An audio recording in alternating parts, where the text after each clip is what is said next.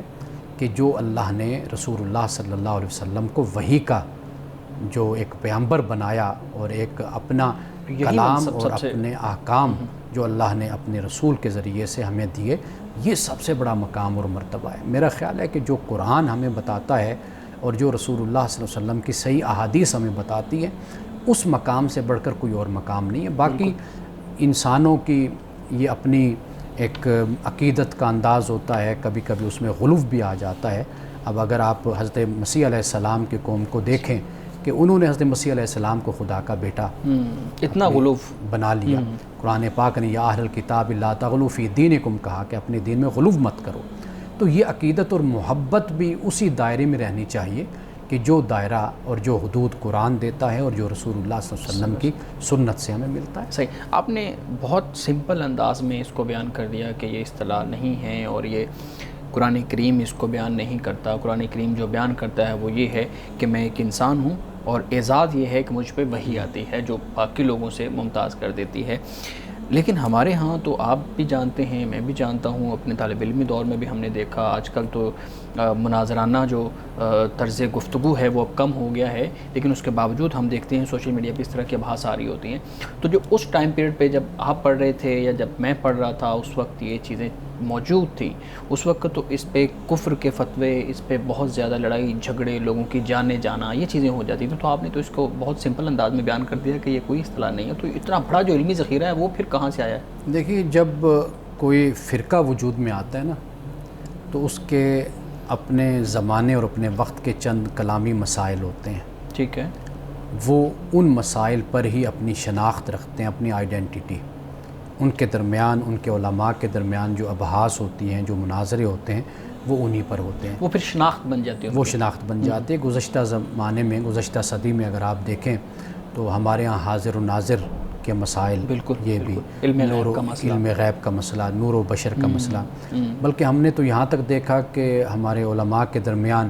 کہ حضرت جبریل زیادہ فضیلت رکھتے ہیں یا حضرت صدیق اکبر کی فضیلت زیادہ ہے۔ اس پہ بھی اب اس طرح کے مسائل ہمارے ہاں ڈسکس ہوئے ہیں۔ تو یہ اپنے وقت اور زمانے میں چونکہ بڑے علماء ایسے مسائل کو بحث کا موضوع بناتے تھے، اس کی وجہ سے پھر شاگردوں میں، عقیدت مندوں میں، اور پھر یہ اس طرح بات پھیلتی چلی جاتی تھی۔ تو لیکن میں تو وہ بات عرض کر رہا ہوں کہ جو قرآن مجید نے بیان کی ہے، اور یہ سب سے اعلیٰ مرتبہ ہے۔ آپ دیکھیے کہ اس سے بڑھ کر اور کیا مرتبہ ہو کہ اللہ سبحانہ و تعالیٰ اربوں خربوں انسانوں میں سے ایک بشر کو، ایک انسان کو اپنی وحی کے لیے منتخب فرمائے، مقام نبوت اور رسالت کے لیے منتخب فرمائے۔ اس سے بڑھ کر اور اعزاز اور مرتبہ کیا ہو سکتا ہے؟ اچھا مولانا صاحب، روایات بھی بیان کی جاتی ہیں نا، پھر ہم نے دیکھا کہ جب وائز جو ہیں، جو خطباء ہیں، وہ جب ان چیزوں کو بیان کرتے ہیں تو بہت سی روایات پڑھتے ہیں اور پھر ان روایات کی بنیاد پہ استدلال کرتے ہیں کہ اس سے یہ چیز ثابت ہو رہی ہے، اس سے یہ چیز ثابت ہو رہی ہے۔ ایک روایت میں آپ کے سامنے پڑھتا ہوں جو عام طور پہ ہمارے یہاں پڑھی جاتی ہے کہ رسول اللہ مفہوم اس کا یہ ہے کہ رسول اللہ صلی اللہ علیہ وآلہ وسلم نے فرمایا کہ اگر میں ہر سال حج کرنے کے سوال پہ ہاں کہہ دیتا، کہ جب اصحاب رسول نے سوال کیا تو اگر میں ہاں کہہ دیتا تو اللہ رب العزت کی طرف سے ہر سال حج فرض ہو جاتا، ہر سال ہر شخص کو حج کرنا پڑتا۔ اب یہ روایت بیان کر کے کہا جاتا ہے کہ یہ دیکھیں جی، اس میں رسول اللہ صلی اللہ علیہ وآلہ وسلم اپنی اس چیز کا اظہار کر رہے ہیں کہ اگر میں ہاں کہہ دیتا تو اللہ رب العزت بھی اس ہاں کے مقابلے میں اس چیز کو فرض کر دیتا۔ دیکھیے، رسول اللہ صلی اللہ علیہ وسلم کی ایک حیثیت، آپ کا جو ایک پہلو ہے وہ یہ ہے کہ آپ اللہ کے رسول اور آپ اللہ کے نبی ہیں، بالکل، اور آپ جو کسی معاملے میں فرماتے ہیں وہ اللہ سبحانہ و تعالیٰ ہی کی طرف سے وہ تعلیم ہوتی ہے یا وہ معاملہ ہوتا ہے۔ تو یہ آپ کی جو ایک تشریعی حیثیت ہے وہ اس کی دلیل یہ بنتا ہے کہ یعنی اگر آپ ایک بات کو فرماتے ہیں تو وہ تمہارے لیے وہ لازم ہو جاتا ہے، وہ تم پر ایک حکم بن جاتا ہے خدا کی طرف سے کہ تم اس پر عمل کرو، کیونکہ وہ اللہ کی طرف سے آیا، اللہ کی طرف سے ہوتا ہے، تم اس کو اختیار کرو۔ ایک بات تو یہ ہے۔ دوسری بات یہ ہے کہ خام خواہ کے جو سوالات ہوتے ہیں، در حقیقت رسول اللہ صلی اللہ علیہ وسلم نے کئی اور احادیث میں بھی اسی بات کو بیان کیا ہے کہ دوسری قومیں جو تباہ و برباد ہوئی وہ اس وجہ سے کہ وہ اپنے نبی سے سوال خام بہت خواہ زیادہ۔ وہ بال کی پوچھا کھال کرتے کھینچ تھے، دیتے ہاں سوال پہ سوال وہ پوچھا کرتے تھے، تو اس لیے وہ قومیں تباہ و برباد ہوئی۔ اور پھر یہ ہوتا ہے کہ آپ دیکھیے کہ جس طرح حضرت موسیٰ علیہ السلام نے جب کہا کہ بھئی گائے کو ذبح کرنا ہے، جی بالکل، اب ایک سوال پھر دوسرا پھر تیسرا، سوال اس سے پہ کیا سوال ہوا؟ ہو رہے ہیں۔ اس کے بعد کیا ہوا کہ آپشن جو ہوتی ہے، جو وہ انتخاب محدود ہوتا ہے، ہوتا وہ گیا۔ محدود ہوتی چلی گئی، اس سے بھی مشکل پیدا ہوتی چلی گئی۔ تو رسول اللہ صلی اللہ علیہ وسلم نے در حقیقت اپنے اس ارشاد میں یہ بات سمجھائی ہے کہ بھئی اگر تم سوال کرو گے پھر اس حساب سے پھر تمہارے لیے جو اختیار ہوگا وہ محدود ہوتا چلا جائے گا، وہ محدود ہوگا تو پھر تمہیں اس حکم پر عمل کرنا تمہارے لیے مشکل ہوتا چلا جائے گا۔ صحیح صحیح۔ ناظرین کرام، یہاں وقت تو آ جاتا ہے ایک بریک کا، ہمارے ساتھ رہیے۔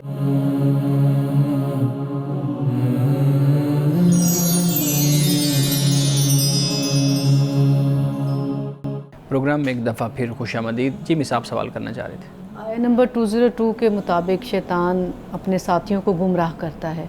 تو آپ یہ بتائیے کہ آج کے دور میں گمراہی کن شکلوں میں ہم اسے پہچان سکتے ہیں؟ کہ آج کے اگر ہم اسے کہیں یا یہ گمراہی وہی جو پہلے بھی تھی اور آج بھی وہی ہے، یا اس کی شکلیں بدل چکی ہیں آج کے دور میں؟ دیکھیے گمراہی کی شکلیں بدلتی ہیں، اس میں کوئی شک نہیں ہے، لیکن کچھ بنیادی باتیں ایسی ہوتی ہیں کہ جو اول دن سے وہ چل رہی ہیں۔ یعنی اگر آج کے دور میں اگر آپ دیکھیں گے تو شیطان کے جو وسوسے ہیں یا شیطان کے حملے ہیں، واضح بات ہے کہ وہ جدید دور کے تقاضوں کے مطابق ہیں۔ بالکل۔ تو قدیم دور میں جو اس کا طریقہ تھا، اس کا جو اسلحہ تھا، جو اس کا آلہ تھا، جو اس کا انداز تھا، وہ اس حالت کے مطابق اور ان حالات کے مطابق تھا۔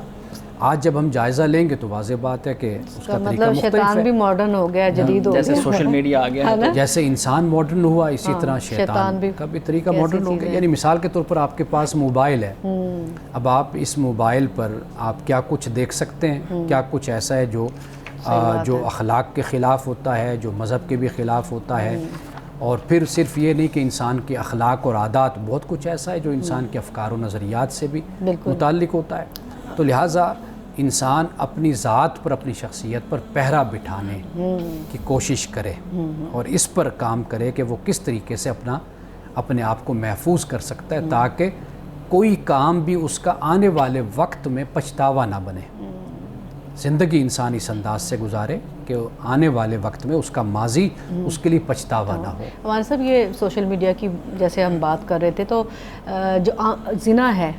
یہ آنکھوں کا زنا بھی ہم کہہ سکتے ہیں کہ بری چیزوں کو دیکھنا، کیونکہ یہ تو ہر وقت ہاتھ میں بچوں کے، بڑوں کے موبائل ہوتا ہے، تو اس چیز پر بھی ہمیں توجہ دلوانی چاہیے کہ یہ کتنی بڑی برائی ہے، کہ اس کا کیا امپیکٹ ہے۔ دیکھیے جب زنا کہا جاتا ہے نا، وہ اس لیے ہے کہ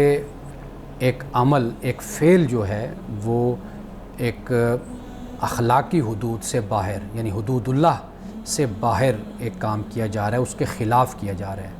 اس کی اجازت نکاح کی صورت میں ہے، نکاح نہیں ہے تو اس کی اجازت نہیں ہے۔ ناجائز ہے یعنی۔ اسی طرح یہی معاملہ ہوتا ہے انسان کی آنکھوں کا، انسان کے کانوں کا، کہ جب آپ اللہ کی حدود کو کراس کر رہے ہیں، اس کے خلاف چل رہے ہیں، تو واضح بات ہے کہ آپ اس کو آنکھوں کا زنا کہہ دیں، آپ اس کو کانوں کا زنا کہہ دیں، تو وہ پھر اس بات کو رسول اللہ صلی اللہ علیہ وسلم نے کئی احادیث میں سمجھایا۔ یہ ایک عام فہم انداز ہوتا ہے، انسان کو بات سمجھ آ جاتی ہے کہ جس طرح غیر قانونی تعلق ہے کسی کا مرد کا عورت کے ساتھ، عورت کا مرد کے ساتھ، اسی طرح ہی یہ غیر قانونی، غیر اخلاقی اور اللہ کی حدود کے خلاف انسان اپنی آنکھوں کا استعمال کرتا ہے، کانوں کا، اپنی زبان کا، اس کو پھر عام فہم اور سادہ انداز میں یوں بات سمجھا دی جاتی ہے۔ صحیح۔ من صاحب یہ بتائیے گا کہ نماز قربت الہی کا ایک ذریعہ ہے یا اظہار کہہ لیں ہم، اب اگر کوئی شخص اخلاص سے، محبت سے، خلق خدا کی خدمت سے یا مختلف ذرائع سے اللہ رب العزت کا قرب حاصل کر سکتا ہے اور کر رہا ہے، تو کیا وہ نماز کا متبادل ہو سکتا ہے؟ کیونکہ مقصد تو نماز کا یہی ہے، تو پھر اس کو اس پوری ایکسرسائز کرنے کی کیا ضرورت ہے، جبکہ مقصد اس کا کسی اور ذرائع سے پورا ہو رہا ہے، کسی اور ذریعے سے، کسی اور طریقے سے پورا ہو رہا ہے؟ ہم معلوم نہیں کہ چیزوں کو مقابل کیوں لاتے ہیں، ایک دوسرے کے خلاف کیوں کھڑا کر دیتے ہیں۔ یعنی میں نے لوگوں کو دیکھا ہے کہ اگر وہ نماز پڑھتے ہیں،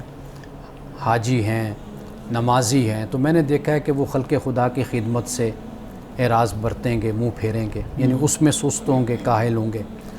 نمازیں اور حج اور ان چیزوں پہ، روزوں پہ، ان پہ زور دیں گے۔ میں نے ایسے لوگ بھی دیکھے ہیں کہ جو خدمت خلق کا کام کریں گے، ویلفیئر کا کام کریں گے، نماز کو اہمیت نہیں دیں گے، حج کو اہمیت نہیں دیں گے، روزوں کو اہمیت نہیں دیں گے، کہیں گے جی ہم خدمت خلق کا کام کر رہے ہیں، ہم نے بڑے حاجی دیکھے ہیں، بڑے نمازی دیکھے ہیں جی، وہ بالکل ہی مخلوق سے بے پرواہ ہوتے ہیں، تو ہم تو اچھے ہیں کہ مخلوق کی خدمت کر رہے ہیں، اللہ کی مخلوق کی خدمت کر رہے ہیں۔ تو میرا خیال ہے کہ یہ دونوں انتہائیں ہیں۔ اسلام آپ کو توازن کی اور اعتدال کی تعلیم دیتا ہے، وہ یہی ہے کہ نماز کی اپنی اہمیت ہے، آپ اللہ کی بارگاہ میں جاتے ہیں، آپ کی ایک روحانی ضرورت ہے، ایک ارج ہے، اسپرچول ارج اس کو آپ کہہ لیں، نیسیسٹی، وہ آپ کی نماز سے پوری ہوتی ہے۔ آپ اللہ کے قرب میں جاتے ہیں، آپ خاموش ہوتے ہیں۔ آپ دیکھیے کہ آپ مسجد میں جا کر نماز پڑھیں ذرا، آپ دیکھیے کہ مسجد کا ماحول کیسا ہوتا ہے۔ جب انسان مسجد میں جاتا ہے، گھر میں نماز پڑھتا ہے، ٹھیک ہے وہ فرض تو اس نے ادا کر لیا، لیکن مسجد کی تعمیر، اس کا ماحول، اس کے اندر جا کر بیٹھنا، وہ ناقابل بیان ہے، یعنی انسان الفاظ میں اس روحانیت کو بیان ہی نہیں کر سکتا جو مسجد میں اس کو نصیب ہوتی ہے، جو محسوس کرتا ہے وہ۔ تو لہٰذا ہر چیز کو گڑبڑ بھی نہیں کرنا چاہیے، ہر چیز کو اس کی جگہ پر رکھ کر آپ دیکھیے، نماز اپنی جگہ پر فرض ہے، وہ ضرور ادا کریں آپ۔ خدمت خلق کا کام اللہ نے اس پر بھی بڑا زور دیا، اللہ نے فرمایا کہ مخلوق میرا کنبہ ہے، میرا خاندان ہے، اس سے بڑھ کر اور کیا بات ہو۔ ہم جس طرح چاہتے ہیں کہ ہمارے بچوں سے سب محبت کریں، ہم یہ چاہتے ہیں کہ بھئی سب خیال رکھیں، عزت دیں، احترام کریں، تو اللہ نے ہمیں انسانی جذبے کی بنیاد پر یہ بات سمجھا دی ہے۔ تو میرا ذاتی خیال یہ ہے کہ کبھی ایک دوسرے کے مقابلے میں ان کو نہیں لانا چاہیے۔ ہر عمل، ہر فعل، ہر عبادت اپنی جگہ پر اس کی بہت زیادہ اہمیت ہے۔ ایک سوال پوچھیں تو یہ ابھی جیسے مسجد کے ماحول کی بات کی، تو جب ہم کعبہ اللہ میں جاتے ہیں، وہاں کا منظر بھی ناقابل بیان ہے، میرا اپنا پرسنل تجربہ ہے، لیکن میں یہ پوچھنا چاہتی ہوں کہ جو اس مقصد کے لیے یہ ہر بندے کی قلبی رجحان، اس کی اپنی پریورٹی ہوتی ہے، یا کہ سوچ کے جانا چاہیے کہ اب ہم جا رہے ہیں تو لہٰذا ہمیں تھوڑا سا کچھ ذہنی طور پہ تیار ہونا چاہیے، کیونکہ اب وہاں پہ بہت زیادہ موبائل کا استعمال، وہ جو تصویریں لیتے ہیں، بلکہ طواف کرتے ہوئے بھی کسی کی ویڈیو کال پہ لے کے ساتھ ساتھ طواف کیا جا رہا ہے، تو کیا یہ ساری چیزیں بندے کی روحانیت پر اثر انداز ہوتی ہیں؟ دیکھیے، اللہ کی عبادت میں اگر کوئی چیز رکاوٹ کا باعث بنتی ہے اور روحانیت میں حرج ڈالتی ہے تو اس سے بچنا چاہیے۔ باقی دیکھیے اگر کوئی ایسا کر رہا ہے نا تو ان پر بھی کوئی اعتراض نہیں ہوتا۔ کئی دفعہ کسی وجہ سے کوئی کر رہا ہوتا ہے، دکھانا چاہتا ہے اپنے گھر والوں کو، یا بہت لوگ ہیں جو یہاں پر ہوتے ہیں وہ وہاں نہیں جا سکتے، ان کا شوق ہوتا ہے، جذبہ ہوتا ہے جی ہم بھی دیکھیں، کعبۃ اللہ کی زیارت کریں۔ اب اگر یہ کوئی سہولت میسر آ گئی ہے، کئی دفعہ صبح کی اذان ہو رہی ہوتی ہے تو وہ سنا دی جاتی ہے گھر والوں کو، ایک تربیت، ایک تعلیم کا نقطہ پیش نظر بات ہوتی ہے کہ بھئی بچوں کی تربیت ہوتی ہے، بیوی کی، گھر والوں کی، تو ایک یہ بات علیحدہ ہے۔ لیکن عبادت میں، روحانیت میں اگر کوئی حرج واقع ہوتا ہے تو پھر یہ کام نہیں کرنے چاہیے۔ صحیح۔ مجھے یہ بتائیے گا کہ جب نماز کی ہم بات کر رہے تھے تو جب خدا بے نیاز ہے اس بات سے کہ انسان اس کی عبادت کرے یا نہ کرے اس کو کوئی فرق نہیں پڑتا، فرشتے کافی ہیں اس کی عبادت کے لیے، انسان ہیں جو عبادت کر رہے ہیں، تو اگر ایک انسان فرض کریں جس نے یہ سوال بھیجا ہے، یہ سوچ رہا ہے کہ اگر وہ عبادت نہیں کرتا، خدا کو اس کی حاجت نہیں ہے، اس کی عبادت کرنے سے خدا کو کوئی فرق نہیں پڑتا، تو پھر یہ جو سزا کا تصور ہے وہ کیوں ہے کہ یہ سزا دی جائے گی اگر یہ عبادت نہ کی گئی، یہ نماز نہ پڑھی گئی تو پھر جہنم کے اس درجے کے اندر یا اس گڑھے کے اندر انسان کو پھینک دیا جائے گا، اس طرح سے اس کو آگ میں پھینکا جائے گا، اس طرح سے پیپ پلائی جائے گی، یہ چیزیں کیوں ہیں؟ اگر میں انسانی زبان میں کہوں نا، جی خدا سے بڑھ کر کوئی مظلوم نہیں ہے جی، یعنی ہم انسان اس کے حق کا احساس اور اس کے حق کی جو آگہی ہونی چاہیے وہ انسان اس سے بڑا محروم ہے۔ صحیح، بالکل صحیح۔ انسانوں کی اکثریت اس سے بڑی محروم ہے، بالکل صحیح۔ یعنی کوئی ہم پہ چھوٹا سا احسان اور نیکی کر دیتا ہے نا، ہم اس کے سامنے بچھے چلے جاتے ہیں، ساری زندگی بچھے چلے جاتے ہیں، اور ہم کہتے ہیں یہ اگر اس نے اس کا احسان کو نہیں مانا، اس کا احسان مند نہیں ہوا، ہم نے اس پر 100 قسم کی باتیں کہیں کہ یہ احسان فراموش ہے، لیکن ہم نے کبھی اپنے اندر خدا کے احسان کا احساس ہی نہیں پیدا کیا کہ اب میری زندگی، قرآن کہتا ہے کیف تکفرون باللہ وکنتم امواتا فاحیاکم ثم یمیتکم ثم یحییکم، کس طرح تم خدا کا انکار کرتے ہو کہ تم مردہ تھے، یعنی نتھنگنیس سے وہ ایگزسٹنس میں تمہیں لایا، پھر وہ تم پر موت طاری کرے گا، پھر وہ تمہیں زندہ کرے گا، پھر تم اس کی طرف لٹائے جاؤ گے۔ ماں باپ تو ایک ذریعہ بنتے ہیں نا، کہ جن کے بارے میں قرآن کہتا ہے کہ ان کے احسان کو مت بھولو، ان کے ساتھ ہمیشہ اچھا سلوک کرو، ان کے ساتھ نیکی کرو۔ ماں کے دکھ کو، بوجھ کو جو ماں اٹھاتے ہیں 9 مہینے، قرآن اس کو بیان کرتا ہے، لیکن خدا کے حق سے بالکل ہی ہم محروم ہیں، سمجھتے نہیں اس بات کو۔ مولانا صاحب یعنی اسلام اس پر ذرا تھوڑا سا آپ غور کریں نا کہ یہ جو عبادت ہے، یہ جو روحانیت ہے، اچھا پھر یہ کہ ابھی ہم نے پہلے بات کی کہ خدا کی عبادت سے ہمیں کیا نصیب ہوتا ہے، یعنی ہم جو نفسیاتی مسائل کا شکار ہو جاتے ہیں، معاشی مسائل کا شکار ہو جاتے ہیں، ذہنی الجھنوں کا اور انتشار کا شکار ہو جاتے ہیں، کتنا کچھ ہمارے اندر 100 قسم کے مسائل اور بے چینی اور اضطراب اور کتنی پریشانیاں ہمارے اندر چل رہی ہوتی ہیں، ہم جب ادھر جاتے ہیں خدا کے حضور جھکتے ہیں تو ہمیں سکون اور اطمینان۔ ابھی میں نے آپ کو بتایا کہ میں صرف اپنی کیفیت کو نہیں بیان کر رہا، یعنی دوڑ دوڑ کر لوگ مسجد کی طرف جاتے ہیں، وہاں پر اذان کو سنتے ہیں، ماحول ہوتا ہے خوبصورت ماحول، اطمینان، سکون، وہاں پر بیٹھتے ہیں 10-15 منٹ 5 منٹ نماز پڑھتے ہیں، ان کو اتنا سکون ملتا ہے، قرار ملتا ہے کہ وہ اپنی عملی زندگی کے لیے اپنے آپ کو تیار کر لیتے ہیں۔ اچھا ایک یعنی یہ چیزیں اگر آپ دیکھیں تو خدا کا حق اپنی جگہ پر، وہ بھی جو میں نے پہلے بیان کیا، دوسرا دیکھیے کہ اس کے ساتھ خود ہماری افادیت اور ہماری اپنی نفسیاتی شخصیت بالکل کس طرح پروان چڑھتی اور کس طرح خوبصورت بنتی ہے، ہم اس طرف متوجہ کر لیں۔ یعنی ہم پھر وہی بات کرتے ہیں، یہ اعتراضات جو آپ نے سامنے رکھے ہیں سوال، یہ بہت دفعہ میرے سامنے بہت سے نوجوان کرتے ہیں، تو میں انہیں ہمیشہ یہ کہتا ہوں خدا کے حق کو پہچانیں، بالکل بس آپ یہ دیکھیں کہ آپ بیٹھے ہیں، یہ اس کی عطا ہے، آپ کو زندگی ملی ہے، صحت ملی ہے، آپ سلامتی کے ساتھ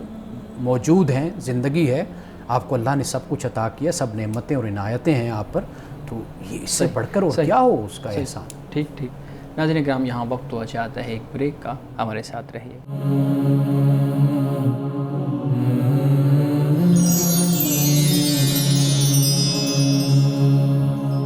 پروگرام میں ایک دفعہ پھر خوش آمدید۔ جی مس مولانا صاحب، سورہ نور کی آیت 26 کے حوالے سے میں اس میں سے درمیان میں سے ایک بات پوچھنا چاہتی ہوں، جس میں ذکر ہے کہ ناپاک عورتیں ناپاک مردوں کے لیے اور پاکیزہ عورتیں پاکیزہ مردوں کے لیے۔ تو اب اگر کوئی شخص، شادی شدہ شخص، اپنی بیوی کی بجائے کسی دوسری عورت میں دلچسپی رکھتا ہے، یا کوئی اسی طرح خاتون اپنے شوہر کے بجائے کسی دوسرے مطلب مرد میں دلچسپی رکھے، تو ان کو ہم ناپاک عورت اور ناپاک مرد کی تشبیہ دے سکتے ہیں؟ جہاں پر جائز رشتہ ہے تو اس پر تو نہیں یہ بات ہوتی۔ قرآن مجید کی جو یہ آیت ہے نا، اس کو اس کے مقام پر رکھ کر اگر آپ دیکھیں تو یہاں پر یہ بتایا جا رہا ہے کہ جو آخرت کا جو معاملہ ہے وہاں پر کبھی بھی ایسا نہیں ہوگا، وہاں پر ہمیشہ آخرت میں جو معاملہ ہوگا وہ جو پاک مرد ہوگا وہ پاک عورت کے لیے ہوگا، یعنی جنت میں پاکیزہ لوگ ہی ہوں گے، پاک مرد پاک عورت، پاک عورت پاک مرد۔ اسی طرح جہنم کا جو معاملہ ہے وہاں پر یہ ہوگا، یعنی ناپاک مرد اور ناپاک عورتیں وہاں پر ہوں گی۔ تو یہ جو بتایا گیا ہے نا، دنیا میں ہوتا کیا ہے، دنیا میں اس سے مختلف بات ہو جاتی ہے،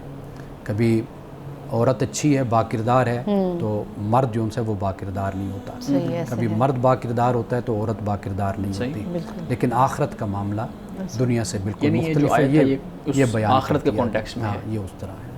لیکن اگر اس دور میں ہم بات کریں، ان لوگوں کو کیا ہم کہہ سکتے ہیں کہ بھی ایک عورت جو ہے وہ اپنے شوہر کو چھوڑ کے دوسرے میں دلچسپی لے رہی ہے، تو ان کے اس رشتے کو، اس تعلق کو جو ہے وہ کیا نام دیا جائے گا؟ دیکھیں واضح بات ہے کہ دنیا میں جو معاملہ ہے وہ اللہ کی حدود کو جو بھی کراس کرتا ہے تو وہ دنیا اور آخرت میں قابل سزا ہے، ایک جرم ہے، ایک گناہ ہے جو نہیں ہونا چاہیے۔ صحیح صحیح۔ اچھا مولانا صاحب مختصر یہ بتائیے گا کہ جو کہا گیا ہے کہ جنت کے اندر نعمتوں کی ضرورت میں حوریں ملیں گی، کیا اس سے نسل کا تسلسل بھی ہوگا یا نہیں؟ قرآن مجید نے تو اس کا کوئی ایسا بیان نہیں کیا، اور جو احادیث میں ہمیں ملتا ہے اس کے بارے میں بھی محدثین نے کہا ہے کہ یہ موضوع ہیں یا یہ ضعیف ہیں۔ لیکن سوال پھر یہ پیدا ہوتا ہے، جیسے مثال کے طور پر قرآن میں ہے کہ وَلَكُمْ فِيهَا مَا تَشْتَهِي أَنفُسُكُمْ، کہ تمہارے لیے وہ کچھ ہوگا جو تم دنیا جنت میں مانگو گے، جو بھی تم چاہو گے، وَلَكُمْ فِيهَا مَا تَدَّعُونَ، جس کا تقاضا کرو گے وہ تمہیں مل جائے گا وہاں پر۔ ہاں یہ سوال پیدا ہوتا ہے کہ بھئی اگر کوئی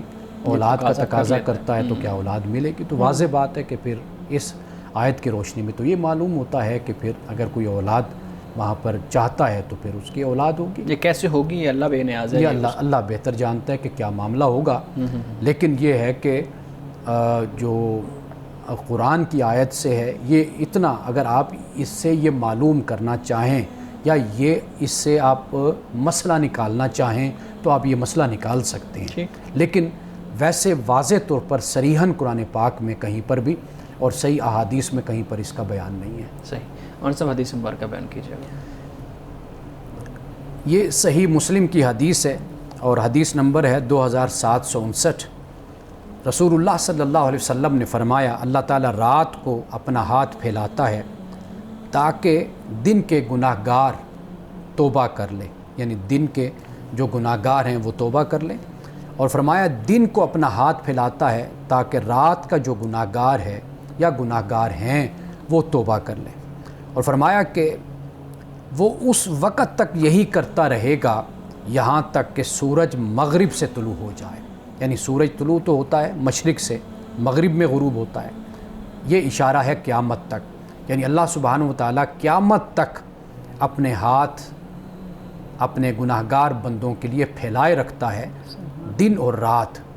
تاکہ وہ توبہ کریں اور اللہ تعالیٰ سے معافی مانگیں اور اپنے گناہوں کی بخشش کروائیں۔ ناظرین کرام، اس دعا کے ساتھ اپنے پروگرام کا اختتام کریں گے۔ اللہ رب العزت حسن کلام اور تاثیر کلام عطا فرمائے، ہماری زبان کے گروں کو کھول دے اور سننے والوں تک خیر کا پیغام پہنچے۔ اجازت دیجیے، خدا حافظ۔